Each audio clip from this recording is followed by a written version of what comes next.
Mas masarap pag hindi mo alam lahat.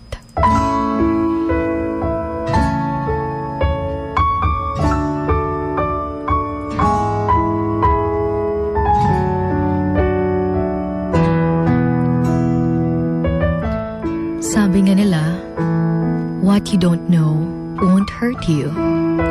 Yung tipong, sana hindi ko na lang nalaman nang hindi ako nasasaktan.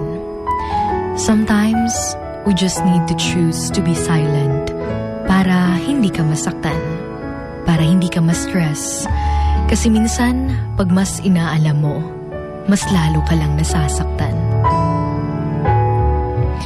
Nakakainis nga eh. Kasi deep in your heart, gusto mong malaman yung katotohanan dahil nararamdaman mong meron talagang humahadlang sa iyong nararamdaman.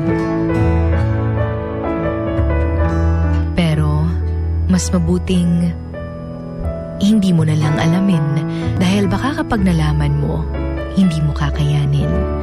Yung sana hindi ko na lang inalam nang hindi na sana naungkat pa ang nakaraan.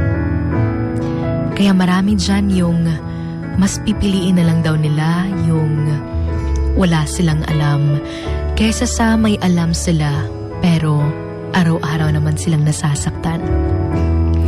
Minsan kasi gustong-gusto din natin maging detective. Meron din namang iba na nagpa-pretend na hindi nila alam tas malalaman na lang ng iba na alam mo na pala. It's just like playing the role of a fool to fool the fool who thinks they are fooling you. Minsan, pinapakita din natin na okay tayo, pero hindi pa rin maiiwasan na nag-overthink pa rin tayo dahil hindi talaga maalis-alis yung isip nung nalaman mo yung totoo. Kaya nga, sabi ng iba na mas payapa pag hindi mo alam lahat. Yung meron kang peace of mind. Yung tipong wala kang pakialam. Dahil maraming nagbago simula nung nalaman mo. Yung feeling na sana hindi ko na lang hinalungkat yung phone niya para hindi ko nakita na may iba na pala. Yung feeling na sana hindi ko na lang siya kinulit at tinatanong if mahal pa ba ako dahil nasasaktan lang ako lalo sa sagot niya.